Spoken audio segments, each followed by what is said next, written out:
चलो देखो, आज हम आपको पढ़ाएंगे chapter 3 of civics, class 10th का। इस चैप्टर का नाम क्या है? Gender, religion and caste. Basically इस चैप्टर का थीम क्या है? देखो, जब भी आप इंग्लिश में, एसएसटी में कुछ भी आप पढ़ रहे हो तो उन सारे चैप्टर्स में एक थीम होता है, एक मोटो होता है, एक मैसेज होता है बच्चों को समझाने के लिए। हम इसमें इसको जानना चाहते हैं कि भाई इंडिया में कि जेंडर का और रिलीजन का और कास्ट का इस देश के पॉलिटिक्स में क्या रोल रहता है। इस देश के जो हमारे जो पॉलिटिक्स है, हमारा जो राजनीतिक है, उसमें जेंडर, रिलीजन और कास्ट की क्या भूमिका होती है। क्या जेंडर, रिलीजन और कास्ट आपके देश के पॉलिटिक्स को इफेक्ट करता है? क्या जेंडर, रिलीजन, कास्ट कंप्लीटली इस देश के पॉलिटिक्स को डैमेज करता है, या ये चीज़ आपके देश के पॉलिटिक्स के लिए पॉजिटिव है या नेगेटिव है, इसकी बात करता है। तो सबसे पहले हम लोग समझते हैं कि जेंडर एंड पॉलिटिक्स। हम इस टॉपिक में बताएंगे कि जेंडर और पॉलिटिक्स के बीच क्या संबंध है, क्या रिलेशन है। तो बेटा ध्यान दो, जेंडर दैट मीन्स मेल और female, it is biologically, yes और नो। तो हम ये कह सकते हैं कि इस देश के पॉलिटिक्स में जेंडर का रोल कहीं ना कहीं रहता है। हम देखते हैं कि स्टार्टिंग में इस देश में सबसे फर्स्ट इलेक्शन कब हुआ? 1952 में हुआ, यस नो। तो उसके बाद हमने देखा कि इस देश के पॉलिटिक्स में जो मैन है, पीपल है, मैन, उनकी भूमिका ज़्यादा रही है। फीमेल की भूमिका, वुमेन की भूमिका इस देश के पॉलिटिक्स में नहीं रही है। लेकिन इस देश में 2019 के इलेक्शन है, 14 से 19 के इलेक्शन में महिलाओं का जो रिप्रेजेंटेटिव पॉलिटिक्स की ओर इन्वॉल्व होना एक बहुत बड़ा संकेत दिया है। कहने का मतलब क्या है कि हमारे देश के पार्लियामेंट में एक समय मेंबर ऑफ पार्लियामेंट वुमेन की संख्या बहुत कम थी, लेकिन अब धीरे धीरे बढ़ रही है। कहने का मतलब यह है कि हमारे देश की जो महिलाएं हैं वो हर चीज़ में, वुमेन जो है वो हर चीज़ में आगे बढ़ रही है। चाहे आप एजुकेशन के क्षेत्र में ले लो, आप पॉलिटिक्स के क्षेत्र में ले लो, आप डिफेंस के क्षेत्र में ले लो, आप साइंटिस्ट के क्षेत्र में ले लो, आप इंजीनियर के क्षेत्र में ले लो, आप डॉक्टर्स के क्षेत्र में ले लो, बैंक में ले लो, हर चीज़ में इनकी संख्या बढ़ रही है। क्यों? क्योंकि ये धीरे धीरे अपने आप को लिटरेट कर रहे हैं। तो कहने का मतलब हम सिंपल कर सकते हैं कि yes, gender affect the politics. Gender जो है पॉलिटिक्स को इफेक्ट पहुंचाता है। जेंडर पॉलिटिक्स को पॉजिटिव भी इफेक्ट पहुंचा सकता है और नेगेटिव भी। जब देश आज़ाद हुआ था उसके बाद जब इलेक्शन हुआ तो उसमें महिलाओं की संख्या बहुत कम थी और पुरुष की संख्या, मेंबर ऑफ पार्लियामेंट में जो चुनाव जीत कर जो गए थे उनकी संख्या ज़्यादा थी। तो हम ये कह सकते हैं। लेकिन आज के डेट में, आज देखो बहुत सारा ऐसा सीट है जिसको रिजर्व कर दिया गया है महिलाओं के लिए, ताकि महिला का आवाज़ पार्लियामेंट तक कौन पहुंचाएगा। उनकी आवाज़ जब तक पार्लियामेंट में नहीं पहुंचेगी तब तक उनके लिए अच्छा काम कौन करेगा। इसीलिए जो महिलाएं हैं, गवर्नमेंट ने सोचा इस देश के जो हमारे कॉन्स्टिट्यूशन है उसमें स्पष्ट लिखा हुआ है कि हमारे बीच इक्वल टू राइट्स होना चाहिए, राइट टू इक्वलिटी हमारे बीच होना चाहिए। दैट मीन्स जितनी भागीदारी महिलाओं का होगा पॉलिटिक्स में उतना जेंट्स का भी होना चाहिए, दोनों का इक्वल होना चाहिए। क्यों? उससे क्या होगा कि सिर्फ एक समाज नहीं, दोनों ही समाज, वुमेन ग्रुप भी और मैन ग्रुप भी, दोनों ही क्या करेगा? डेवलप करेगा। क्योंकि जब उनकी संख्या पार्लियामेंट में ज़्यादा होगी तो उनकी बात को ज़्यादा सुना जाएगा, यस और नो। तो हम ये कह सकते हैं कि जेंडर जो है पॉलिटिक्स को इफेक्ट करता है, पॉजिटिव और नेगेटिव दोनों में। अगर महिलाओं की संख्या, वुमेन की संख्या अगर इस देश के पार्लियामेंट में बढ़ती है तो वो आपका पॉजिटिव की ओर जाता है। अगर संख्या कम होती है पार्लियामेंट में तो कहीं ना कहीं वो एक नेगेटिव सिंबल है, क्योंकि उनकी आवाज़ कौन उठाएगा। अर्गेटिंग के लिए इतना समझ में आ गया? देखो, इसमें बहुत ज़्यादा कुछ है नहीं, दिमाग ज़्यादा लगाना ही नहीं। अब क्या है? वुमेन्स पॉलिटिकल रिप्रेजेंटेशन, ये हमने आपको पहले ही बता दिया। देखो अब क्या हो रहा है कि वुमेन का पॉलिटिकल रिप्रेजेंटेशन क्या है, इसके बारे में जानते हैं। तो सबसे पहले आप जानो कि रिप्रेजेंटेशन मतलब क्या होता है। दैट मीन्स हम लोग क्या करते हैं, हम लोग चुनाव में वोट देते हैं, हम अपने क्षेत्र में किसी एक व्यक्ति को चुनते हैं, इलेक्ट करते हैं बाय वोटिंग के माध्यम से, या नो।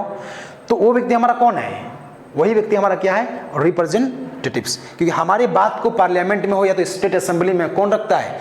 आपके द्वारा चुने गए नेता, जिसको आप या तो मेंबर ऑफ पार्लियामेंट बोलिए या तो आप एमएलए बोलिए, अलग अलग पार्लियामेंट दैट मीन्स एमपी और एमएलए आप दोनों उनको बोल सकते हो, मुखिया भी हो सकते हैं, आपका जाकर के पंचायत के जो आपका जिला परिषद में जो है उन लोग भी हो सकते हैं। तो कहने का मतलब ये हमारा कहना है कि वुमेन का जो पॉलिटिकल रिप्रेजेंटेशन है वो इस देश के लिए बहुत इंपॉर्टेंट है। इस देश के लिए नहीं, किसी भी देश के लिए बहुत इंपॉर्टेंट है, क्योंकि जैसे ही महिलाओं का रिप्रेजेंटेशन पॉलिटिक्स में इन्वॉल्व होगा, ज़्यादा बढ़ेगा, इंक्रीज होगा, डेवलप होगा, तो उसमें क्या होगा कि हमारे देश में जो डेवलप करने की जो रेशियो है वो बढ़ेगी, क्योंकि हर समाज के लोग जब पॉलिटिक्स में इन्वॉल्व हो जाएंगे, जब हर जाति के लोग इन्वॉल्व होंगे, जब हर समुदाय के लोग पॉलिटिक्स में बढ़ चढ़ के हिस्सा लेंगे, तो आपका देश का जो कंडीशन पॉलिटिक्स में है वो स्ट्रांग होता जाएगा। कहा जाता है कि जब तक आपके देश में शिक्षित नेताओं का, जब तक आपके पार्लियामेंट में शिक्षित मेंबर ऑफ पार्लियामेंट का उपस्थिति ना हो, प्रेजेंटेशन ना हो, तब तक इस देश में आपका भला नहीं हो सकता है। इसलिए देश में हमेशा शिक्षित व्यक्ति को चुनिए। अच्छे व्यक्ति जब चुन के जाएंगे पार्लियामेंट में, जब अच्छे व्यक्ति का चुनाव होगा तो व्यक्ति एक अच्छा रूल बनाए। क्यों कहा जाता है कि भाई अच्छा व्यक्ति ही अच्छा रूल बना सकता है? तो इसीलिए हम लोग जब भी वोट करें तो हम एक शिक्षित व्यक्ति को, एक एजुकेटेड व्यक्ति को हम लोग चुनाव में वोट करें, ताकि वो बात को अच्छी तरह से रख सके। Are getting clear? Yes no? Yes no? अब क्या है? रिलीजन, कम्युनलिज्म एंड पॉलिटिक्स, ये तो आप जानते ही हो। हम बात करते हैं इसका। कम्युनलिज्म मतलब क्या होता है? देखो बेटा, इसका मतलब क्या होता है? एक ऐसे आइडिया, एक ऐसे रिलीजन आइडिया जो पॉलिटिक्स में इन्वॉल्व हो जाता है। दैट मीन्स सिंपल सा ट्रिक क्या है कि जब कोई भी पॉलिटिकल पार्टी, दुनिया की कोई भी पॉलिटिकल पार्टी, चलिए हम बात करते हैं इंडिया का, कोई भी पॉलिटिकल पार्टी जब अपना सिंपैथी पाने के लिए, जब अपना पॉपुलर पाने के लिए, जब अपना वोट पाने के लिए रिलीजन आइडियोलॉजी को प्रेजेंट करता है, रिलीजन थॉट को प्रेजेंट करता है लोग के सामने, और इसके माध्यम से वोट पाने का, या इसके माध्यम से फेमस होने का, या इसके माध्यम से सिंपैथी पाने का जब कोशिश करता है, तो उस प्रकार के पॉलिटिक्स को हम क्या बोलते हैं? कम्युनलिज्म। Are getting clear? देश में बहुत सारा पार्टी है, कोई बात करती है हिंदू की, कोई बात करता है कुछ और की। हम ये किसी एक पार्टी को हम ब्लेम नहीं कर रहे हैं, लेकिन पॉलिटिक्स का ये एक मतलब एक मैनर बन गया है कि धर्म के आधार पर पॉलिटिक्स करो तो लोग उसमें इन्वॉल्व ज़्यादा होते हैं। बट ऐसा होना नहीं चाहिए। इस देश का जो, हमारे देश में जो पॉलिटिकल जो थिंकिंग है, जो आइडियोलॉजी है, जो रूल है, वो काफ़ी अच्छा है। आपको क्लास 9th में हम लोग पढ़ाए होंगे। दैट मीन्स ये देश सेकुलर कंट्री है। सेकुलर करने का मतलब है कि जहाँ पे हर धर्म के लोग को, हर जाति के लोग को, हर समुदाय के लोग को रिस्पेक्ट मिलता है, जहाँ पे हर जाति के लोग को, हर धर्म के लोग को अपने अधिकार को पाने का एक अधिकार होता है, उसी को हम लोग बोलते हैं सेकुलर कंट्री। या सुनो, जहाँ पर कोई ऑफिशियल लैंग्वेज ना हो, सॉरी, जहाँ पे कोई ऑफिशियल रिलीजन ना हो। Are getting clear? तो हम ये कह सकते हैं कि कम्युनलिज्म मतलब क्या होता है कि एक ऐसा politics, such types of politics in which involve the religion ideology. मतलब क्या करते हैं, जिस पॉलिटिक्स में रिलीजन आइडियोलॉजी इन्वॉल्व हो जाता है, उसी प्रकार के पॉलिटिक्स को हम क्या बोलते हैं? Communal politics. Any problem? कोई दिक्कत समझने में आता, समझ में आ रही है? और यस नो बोलो। चूंकि इस चैप्टर को शॉर्ट में क्लियर करना है, रिविजन है, तो उसको हम इसलिए शॉर्ट बता रहे हैं। तो हम ये चीज़ बता दें आपको। Yes no? सेकुलर स्टेट आप तो जानते ही हो, एक ऐसा स्टेट जहाँ पे हर रिलीजन को रिस्पेक्ट मिलता हो, जहाँ पे हर धर्म को अपने रिलीजन प्रैक्टिस करने का अधिकार हो। भाई इंडिया क्या एक सेकुलर कंट्री है। सेकुलर करने का मतलब क्या है कि आप हर धर्म को रिस्पेक्ट करना पड़ेगा आपको। आपके धर्म क्या है, आप किस धर्म को फॉलो करते हो, ये बात अलग है। हम अपने धर्म को फॉलो करेंगे, आप अपने धर्म को फॉलो करेंगे, वो अपने धर्म को फॉलो करेंगे। ये सुनो, हम किसी के धर्म को नीचा नहीं दिखा सकते हैं, हमें हर किसी के धर्म को रिस्पेक्ट करना होगा। That is not a secular state. Are getting clear? India is not a country, India is state. Are getting clear? चलिए, अब क्या है? Caste and politics. देखो, कास्ट और पॉलिटिक्स के बीच क्या संबंध है? आप बताओ कि इंडिया का जो पॉलिटिक्स है ये अधिकतर कास्ट पर बेस्ड है। कास्ट पर लोग कितनों भी शिक्षित क्यों ना हो, वो उनकी दिमाग जो है अपने कास्ट में खड़ा होने वाले व्यक्ति की ओर जाता ही जाता है। आप ही जब चुनाव में वोट देने जाते हो, आप तो नहीं जाते हो क्योंकि आपका एज नहीं हुआ है, जब लोग जाते हैं तो वो जब बटन दबाते हैं तो उनको एक बार अपना कास्ट जरूर दिखता है, जो कि रियल में क्या है कि इलेक्शन जो इंडिया में होना चाहिए दैट इज फ्री और फेयर होना चाहिए। फ्री और फेयर मतलब क्या कि हम किसी भी कास्ट, किसी भी धर्म, किसी भी जाति के आधार से वोट नहीं करें। दैट मीन्स हमारा वोट का आधार क्या होना चाहिए? एक शिक्षित व्यक्ति, एक एजुकेटेड व्यक्ति, एक साफ सुथरा व्यक्ति जो आपके देश को, आपके राज्य को, आपके क्षेत्र को, आपके जिला को, आपके ब्लॉक को, आपके गांव को एक अच्छा गांव बना सकता है, एक डेवलप एरिया बना सकता है। तो कहने का मतलब कास्ट पॉलिटिक्स में इन्वॉल्व है। यस, कास्ट इन पॉलिटिक्स, ये सच है कि कास्ट जो है वो पॉलिटिक्स में इन्वॉल्व है, और इन्वॉल्व जो पॉलिटिक्स भी जो है वो कास्ट में कहीं ना कहीं इन्वॉल्व है। हालांकि ये दिखता नहीं है, ये कोई ऊपर मन से नहीं करता, लेकिन हाँ इस बात को आपको स्वीकार करना होगा कि हम कहीं ना कहीं अपना वोट जो कास्ट के आधार से देते हैं, जो कि देना नहीं चाहिए। हमको हमेशा वोट किस आधार से करना चाहिए? हमको वोट करना चाहिए एक अच्छे व्यक्ति देख करके, जो व्यक्ति आपके लिए अच्छा कर सकता है, जो व्यक्ति हमारे लिए शिक्षा दे सकते हैं, हमारे लिए एक अच्छा एजुकेशन का एक प्लेटफॉर्म बना सकते हैं, हमारे देश में जो एक अच्छा एजुकेशन का सिस्टम बना सकते हैं। हम ऐसे व्यक्ति को चुन करके जब भेजेंगे तो आपके देश में अच्छा होगा। जब तक आप कास्ट देख करके वोट करेंगे, कहा जाता है ना कि दामाद थोड़ी चुन रहे हो यार, आप वोटिंग के समय कास्ट तो दामाद नहीं चुन रहे हो ना, आप अपने क्षेत्र का एमपी और एमएलए को चुन रहे हो। जब अपने क्षेत्र का एमपी और एमएलए को जब आप चुन रहे हो तो आपका वोट जो है वो कास्ट के आधार से नहीं होना चाहिए, धर्म के आधार से नहीं होना चाहिए। आपका वोट हमेशा किस आधार से होना चाहिए? On the basis of their quality, on the basis of his quality. कैसा? कि जो व्यक्ति आपके लिए शिक्षा का व्यवस्था कर सके, जो व्यक्ति आपके लिए स्वास्थ्य का व्यवस्था कर सके, जिसमें आपको स्वास्थ्य के मतलब कभी मेडिकल ट्रीटमेंट के लिए कहीं आपको प्रॉब्लम ना हो, एजुकेशन प्राप्त करने के लिए आपको दिक्कत ना हो, आपके गांव की सड़कें अच्छी हो, आपके शहर की सड़कें अच्छी हो, हर तरह का सुविधा हो, आपको एक अच्छा सुरक्षा मिले, आपको आपके देश में, आपके राज्य में कानून व्यवस्था अच्छा से बने रहे। इसलिए हम व्यक्ति को चुनते हैं, अच्छा व्यक्ति को चुनते हैं। लेकिन जब आप कास्ट के आधार से चुनोगे तो वहीं सारा चीज़ गड़बड़ हो जाएगा। क्लियर? Yes no? अब क्या है कास्ट इनइक्वालिटी? आप सबको पता है कास्ट इक्वालिटी क्या है? कास्ट इनइक्वालिटी मतलब जब हम कास्ट के आधार से किसी व्यक्ति को क्या करते हैं? डिस्क्रिमिनेशन करते हैं। कास्ट सिस्टम जो था एक समय बहुत ज़्यादा इंडिया में इन्वॉल्व था, बट आज कास्ट सिस्टम धीरे धीरे खत्म हो रही है और लगभग खत्म हो गई है। आप देखेंगे कि स्कूल में मिड डे मील चल रही है। क्यों? एक कास्ट सिस्टम को खत्म करने के लिए, ताकि हमारे स्टूडेंट के बीच, हमारे विद्यार्थी के बीच इस बात का भनक ना लगे, इस ये बात फील ना हो कि हमारे बीच कास्ट सिस्टम, कास्ट में इनइक्वालिटी का सेंस अभी भी जिंदा है। क्योंकि वी आर स्टूडेंट्स, हम लोग स्कूल में एक ड्रेस क्यों पहन के आते हैं? हम लोग स्कूल में एक ही तरह का ड्रेस क्यों पहनते हैं, एक ही कलर का क्यों पहनते हैं? क्योंकि हम ये दिखाना चाहते हैं कि India is diversity in unity, unity in diversity.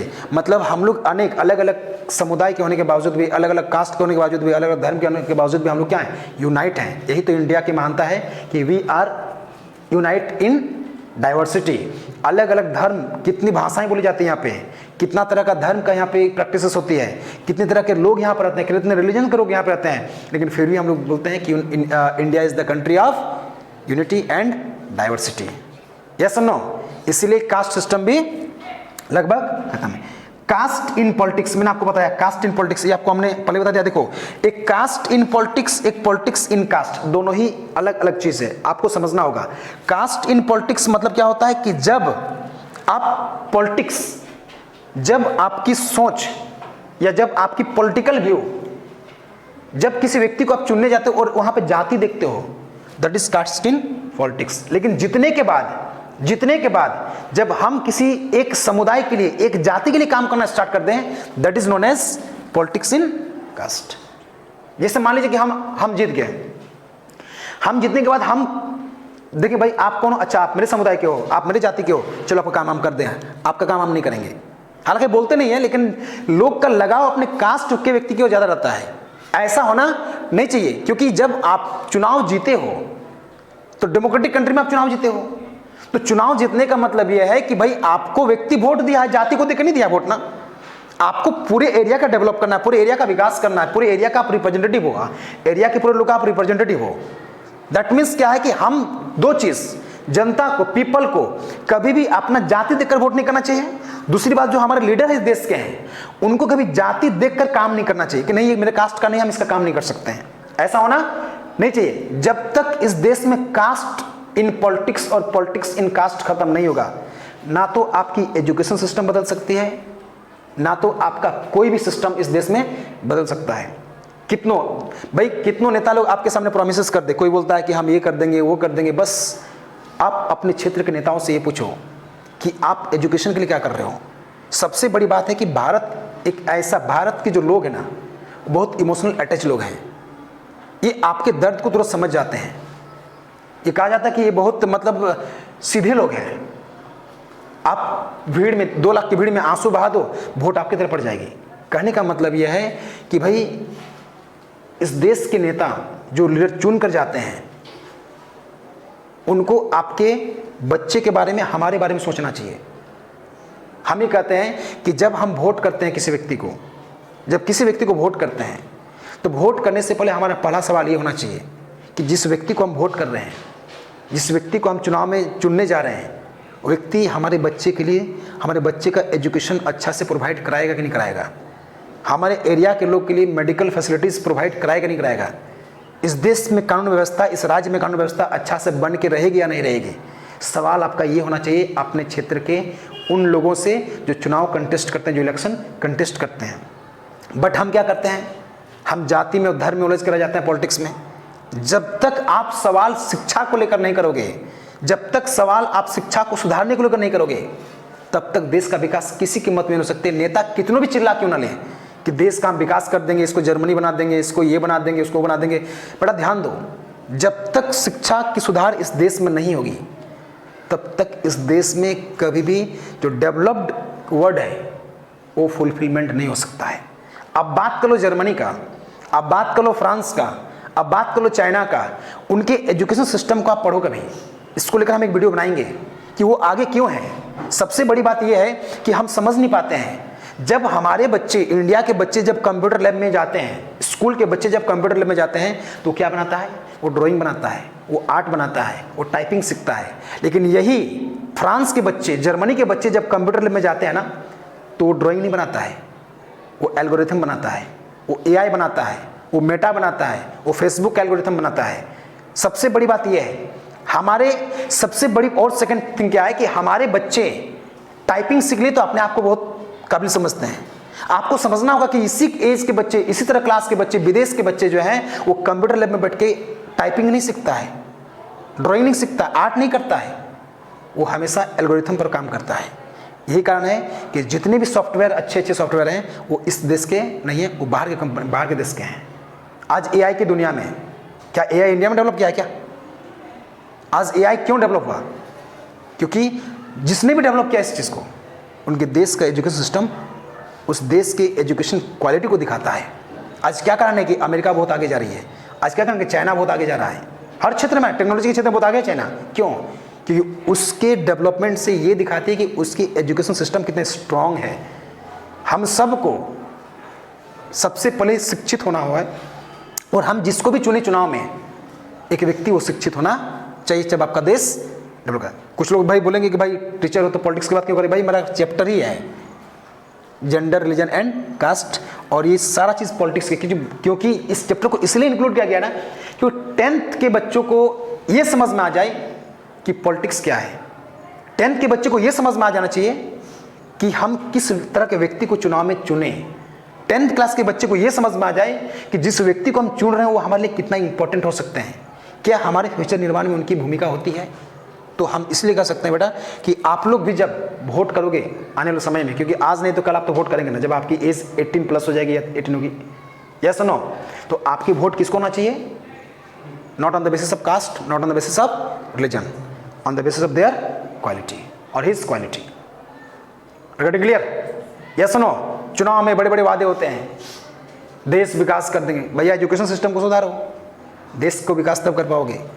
बच्चे शिक्षित नहीं रहेंगे। आज इंडिया में ऐसे भी विलेजेस हैं, ऐसे भी लोग हैं जिनको ना तो पढ़ना आता है, और ना तो लिखना आता है, और ना तो समझना आता है। बात करते हो कि इंडिया को बहुत आगे लेके जाएंगे, नो डाउट मेरा इंडिया बहुत महान है, इंडिया में महान लोग भी रहे हैं, इंडिया डेवलप कर रही है। इसमें नहीं कि जो कंडीशन आज से 20 साल 25 साल पहले था, इंडिया आज वही है।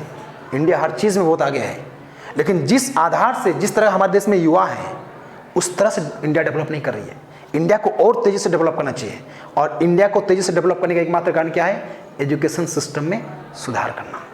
ठीक है, दैट्स ऑल, थैंक यू।